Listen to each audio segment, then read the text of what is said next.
सभी साथियों को मेरा जय भीम, जय भारत, जय संविधान। था मैं बहुजन दस्तक से गौतम रत्ना, क्योंकि आपको मैं आज ऐसे सब्जेक्ट पर बताने वाला हूं जो एक देश के अंदर बहुत बड़ा मुद्दा बन चुका है। सेंगोल की जो हिस्ट्री है, क्या है सेंगोल, कहां से ये लाया गया है, कहां से किस तरह से इसको हमारे देश और बहुजन समाज या जितने भी लोग हैं देश के राष्ट्र पर किस तरह से उसको राष्ट्रीय के रूप में थोपा जा रहा है, इसका क्या है इतिहास, ये ऐतिहासिक है या नहीं है, इन सब तथ्यों पर मैं आपको आज बताने जा रहा हूं। और ये जो मैं आपको जानकारी दे रहा हूं बड़े गहन अध्ययन करने के बाद आप तक पहुंच रही है, जो शायद ही कोई चैनल अभी तक नहीं दिखाया है, ना ही चैनल वाले लोग दिखा रहे हैं। सबसे पहले तो मैं आपको एक सिंगल लाइन के अंदर एक पॉइंट आपको बहुत जो ऐतिहासिक है वो आपको बता रहा हूं कि जो ये सेंगोल है जिसको पार्लियामेंट के अंदर इस्टेब्लिश किया गया, वहां पर रख दिया गया जहां पर हमारा राष्ट्रीय चिन्ह अशोक चक्र होना चाहिए। ये इसके पीछे क्या पूरा कहानी है उस पर हम आपको ले जा रहे हैं। तो साथियों, ये जिसको ऐतिहासिक रूप में मोदी जी वहां पर या यहाँ की जो आरएसएस संघीय सरकार है भाजपा की, वो वहां एस्टेब्लिश कर रही है, उसके तथ्यों में हम आपको ले जा रहे हैं। तो पहले तो मैं आपको ये बताना चाहूंगा कि जो सेंगोल है उसका कोई ऐतिहासिक हिस्ट्री नहीं है। आचार्य मुखे न करिष्ये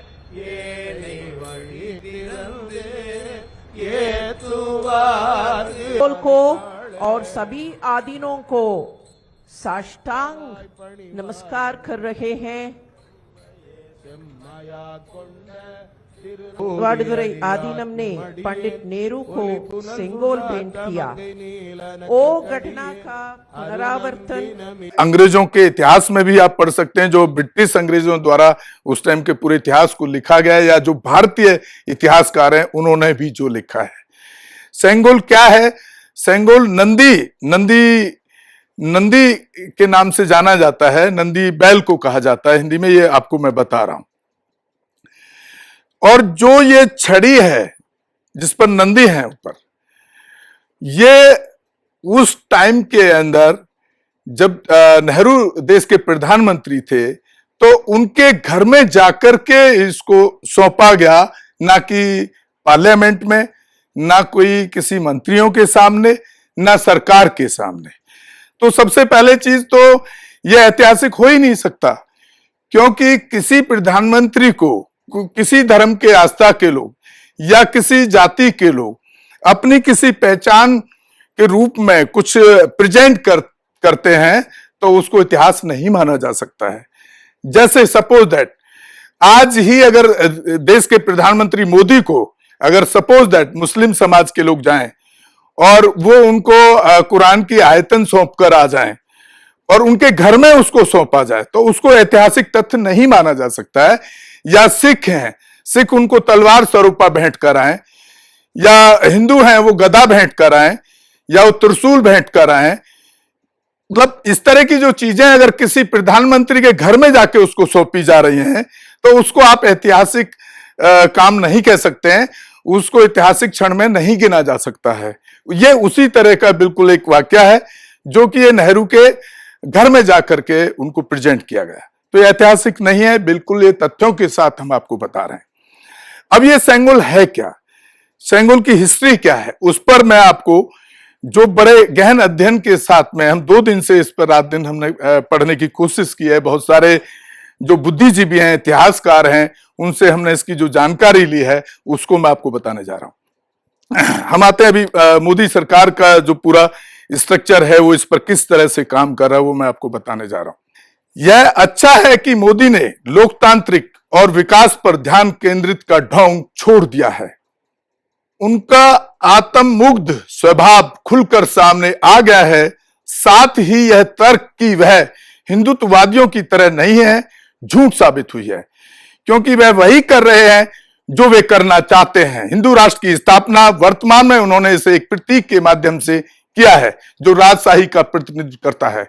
एक हिंदू राजा से दूसरे में सत्ता का हस्तांतरण कहेंगे इसको। सभी जो यह तर्क देते रहे हैं कि वे केवल विकास के लिए हैं और कुछ नहीं, कम से कम अब तो दीवार पर लिखी इबारत को पढ़ लें।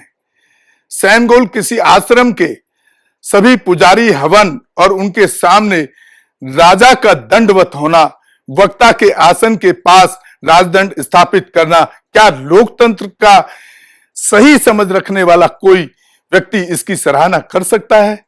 ये राजदंड है। अब जरा सोचिए, राजदंड क्यों बना था? राजदंड बना था कि इससे यह पता चले कि राजशाही है और राजा के पास दंडात्मक शक्तियां होती हैं। यह उस जमाने की बात है जब कल्याणकारी राज्य नहीं हुआ करते थे, वेलफेयर स्टेट का कॉन्सेप्ट ही नहीं था। धारणा क्या थी कि एक राजा होगा जो ईश्वर के निर्देश पर शासन करने के लिए चुना गया है, लिहाजा उसे दंड की शक्ति है और यह शक्ति धर्म उसको देता है। मोदी जी धीरे धीरे अब उस तरफ जा रहे हैं जहां यह कहा जाए कि मोदी जी का शासन धर्म का शासन है। तो उस समय यह था कि ये जो राजदंड दिया जाता था तो उस समय राजा 3 बार अदंडो अस्मि, अदंडो अस्मि, अदंडो अस्मि कहता था, जिसका अर्थ है कि मैं दंड से परे हूं, यानी मुझे कोई दंड नहीं दे सकता। और फिर पुजारी राजदंड लेकर आता था और वो अपने नए राजा को देता था और कहता था कि धर्म दंडियों से, धर्म दंडियों से, धर्म दंडियों से, यानी धर्म से दंड मिलेगा। मतलब प्रजा से कहा जाता था कि तुम्हें धर्म दंड देगा, यानी राजा जो दंड देगा आपको वो धर्म परायण माना जाएगा।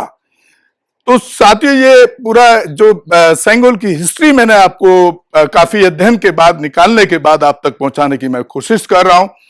और ये बिल्कुल ही जो राष्ट्र के साथ जो खिलवाड़ किया गया है, संसद के साथ, संविधान के साथ, बहुत ही शर्मनाक है। और हम इस पर और हमारे कुछ साथी इस पर 1 सितंबर से पूरे देश के अंदर आंदोलन का ऐलान हम कर चुके हैं और उसकी तैयारी हम कर रहे हैं। जो नई संसद के अंदर जो इसको स्थापित किया, सेंगोल के खिलाफ हमारा आंदोलन होगा, ना कि नई संसद के बिल्डिंग के खिलाफ होगा। वहां पर उसको हटाया जाए, हम ऐसी डिमांड करते हैं पहले सरकार से कि उसको हटाया जाए और वहां पर जो राष्ट्रीय चक्र है, जो अशोक चक्र है, जो बाबा साहब अंबेडकर द्वारा संविधान में दिया गया, और पूरे वर्ल्ड के अंदर उसका एक अलग तरह का सम्मान होता है। क्योंकि आप खुद भी देखेंगे तो हिंदू धर्म पूरे देश के अंदर, देश के बाहर कहीं नहीं दिखता है। और जब हम बुद्धिज्म या सम्राट अशोक या अशोक चक्र की बात करें तो उसको पूरी दुनिया ने एक्सेप्ट किया है। आज जितना भी टेक्नोलॉजी भारत के पास अगर मिल रही है तो वो जापान से मिलती है, वो चाइना से मिलती है। आज भी भारत के अंदर अपनी टेक्नोलॉजी डेवलपमेंट या साइंटिफिकल डेवलपमेंट का कहीं कुछ खास दिखता नहीं है।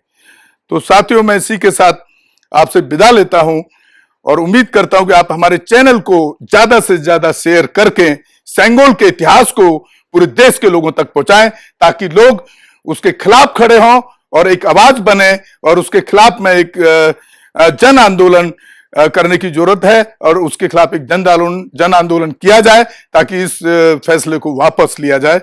इसी के साथ मैं आपसे विदा लेता हूं। जय भीम, जय भारत, जय संविधान, नमो बुद्धाय। बहुजन दस्तक से गौतम रत्ना। हमारे चैनल बहुजन दस्तक को लाइक, शेयर, सब्सक्राइब देखना मत भूलिएगा। जय भीम, जय भारत, जय संविधान, नमो बुद्धाय। धन्यवाद। चैनल आर्थिक समस्या से गुजर रहा है। अगर आप बहुजन समाज में बाबा साहेब अम्बेडकर और तथागत बुद्ध की विचारधारा को अधिक से अधिक लोगों तक पहुंचाना चाहते हैं तो हमें आर्थिक सहयोग प्रदान करें, ताकि हम अपने चैनल के माध्यम से देश विदेश में समता, बंधुता, एकता और संवैधानिक अधिकारों को ज्यादा से ज्यादा लोगों तक पहुंचा सकें। आप अपनी सहायता राशि नीचे लिखे खाते में जमा करा सकते हैं। खाता धारक गौतम रत्ना, खाता संख्या 3169576865 IFSC कोड SBIN 0060336, बैंक भारतीय स्टेट बैंक। आप हमारे बैंक खाते का विवरण स्क्रीन पर भी देख सकते हैं। जय भीम, जय भीम। मैं गौतम रत्ना आपका बहुजन फिल्म प्रोडक्शन में स्वागत करता हूं और आप हमारे प्रोडक्शन हाउस के अंदर अपना कैरियर बना सकते हैं as a film director, as a producer and actor and actress and editor and cinematographer also. अगर आपको फिल्म से रिलेटेड कुछ भी प्रोजेक्ट आपको बनवाना है तो हमारे पास में पूरा सेटअप है, जिसमें फिल्म कैमरा है, शूटिंग लाइट्स है और एडिटिंग है। सारा A to Z एक ही जगह पर आपको हमारे यहाँ पर मिल जाएगा। तो दोस्तों आप हमें कांटेक्ट कर सकते हैं हमारे नंबर्स पर 9810085714 और 8510005714। हमारे वेबसाइट पे विजिट कर सकते हैं www.filmserviceindia.com और हमें मेल भी कर सकते हैं gautamfilmsproduction@gmail.com पर। धन्यवाद।